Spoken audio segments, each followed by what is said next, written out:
Jadi yang kita bunuh sebelum ajal itu sampai kepada diri kita, sebelum usia umur itu habis pada diri kita, itu adalah keakuan diri kita yang merasa diri kita ini yang ada.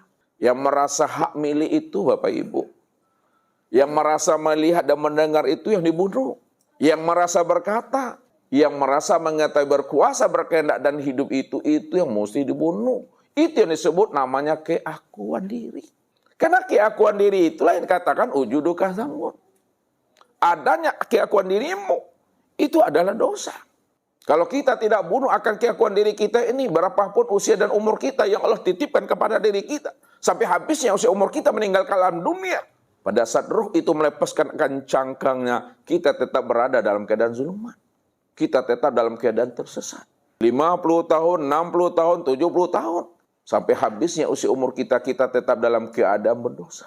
Bumi yang kita injak ini, setiap harinya, dia selalu melaknat dan mengutuk orang yang berjalan di atas perutnya. Baju yang kita pakai, celana yang kita pasang, dia akan melaknat dan mengutuk kita. Kulit, daging, urat, tulang, limpa, hati, jantung, rabu, sampai dubah punggung, ruh itu, dia selalu melaknat dan mengutuk kita. Maka selama kita menghijab dan mendindingi akan kewujudan Allah dengan keakuan diri kita, maka selama itulah kita Bapak Ibu tidak pernah bisa bermusyahadah dengan Allah. Selama itulah kita tidak akan pernah bisa melihat dan menyaksikan Allah 24 jam dari setiap aktivitas yang kita lakukan dalam kehidupan ini. Baik dalam keadaan kiaman berdiri, maupun dalam keadaan qu'udan duduk, maupun dalam keadaan wa'ala junubihim, dalam keadaan berbaring. Bahkan di dalam tidur pun kita tidak akan pernah bisa menyaksikan Allah. Kenapa? Karena kita sendiri yang menghijab dan mendindingi akan kewujudan Allah itu pada diri kita. Maka inilah yang dikatakan namanya dengan jahil murakab itu. Jahil murakab itu karena dia tidak mengenal akan Tuhannya, dan dia juga tidak mengenal siapa dirinya. Ketika dia tidak mengenal siapa sejati dirinya, dan dia tidak mengenal siapa Allah yang menjadi rasa dirinya, maka telah bersusunlah dua kebodohan itu pada dirinya. Bodoh yang pertama, bodoh karena tidak mengenal akan Rabb-Nya. Bodoh yang kedua, karena dia tidak mengenal akan dirinya.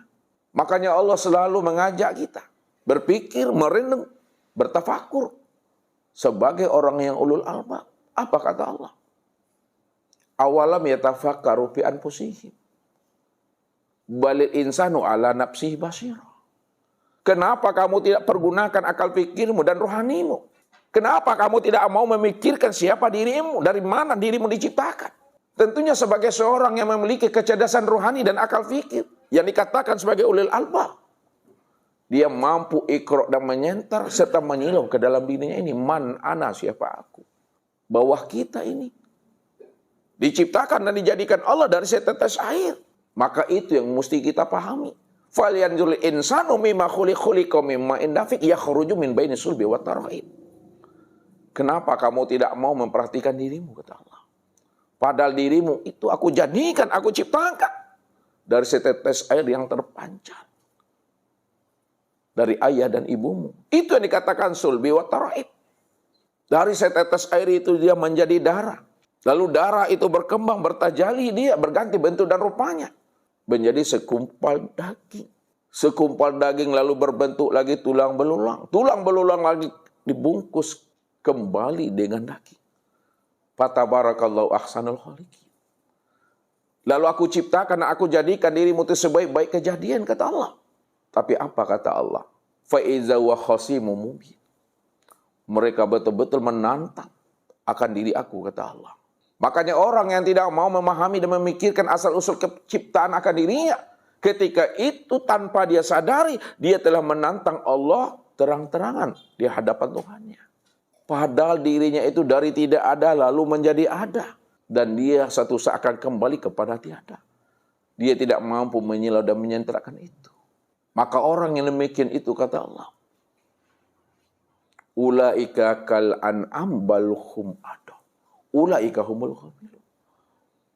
Mereka itu, kata Allah, taubahnya sama seperti hewan ternak. Sama seperti hewan ternak. Bahkan lebih ternak daripada hewan ternak. Lebih sesat lagi daripada hewan ternak itu. Inilah yang Allah katakan. Inna syarat dawabi indallah sumambukman omyum pahum la yakilun. Sesungguhnya seburuk-buruknya hewan melata di muka bumi ini. Kami beri mereka itu pendengaran, kami beri mereka itu penglihatan, kami beri mereka itu hati. Tapi dengan pendengaran, penglihatan, dan hati, mereka tidak mau memfungsikannya. Sehingga mereka menjadi orang yang tuli. Sehingga mereka menjadi orang yang buta dan bisu. Karena mereka tidak mau memikirkan asal-usul kejadian dirinya itu. Maka itulah kata Allah. Ulaika kal an'am bal hum adall itu. Kalau hewan ternak dikatakan sesat Bapak Ibu, hal yang wajar. Karena dia tidak diberi namanya akal fikir. Tapi kalau manusia diberikan Allah namanya kecerdasan rohani dan akal fikir, lalu dia tidak mau ikut dan menyilap ke dalam dirinya, maka itu lebih sesat lagi daripada hewan ternak itu. Itulah yang katakan namanya orang yang senantiasa menyandingkan Allah itu dengan keakuan diri sendiri. Maka pantas dia tidak akan pernah bisa memandang dan menyaksikan Allah itu. Karena dia telah menghijab akan dirinya sendiri. Maka ini Allah katakan dalam hadis kursi itu. Bila engkau adalah engkau, maka engkau tak kenal aku. Bila engkau bukanlah engkau, engkau pasti kenal aku. Apa maknanya? Bila engkau adalah engkau, maka engkau tak kenal aku. Bila engkau merasa bahwa diri engkau itu yang ada dan bersifat, maka ketika itu engkau tidak akan pernah mengenal aku, karena yang wujud dan bersifat itu aku. Bila engkau bukanlah engkau, maka engkau pasti kenal aku. Bila engkau sadar bahwa engkau tidak wujud, engkau sadar bahwa engkau itu tidak bersifat, ketika itulah engkau kenal aku, karena yang wujud dan bersifat itu hanya aku semata-mata. Karena akulah wujud yang awal, akulah wujud yang tunggal. Kalau aku adalah wujud yang awal, wujud yang tunggal, itu maknanya akulah yang dikatakan wahdatul wujud. Hanya diriku semata-mata yang ada. Kalau diriku yang ada semata-mata, maka aku itu adalah wujud pada segala sesuatu. Aku yang wujud pada segala sesuatu. Aku yang zahir pada segala sesuatu.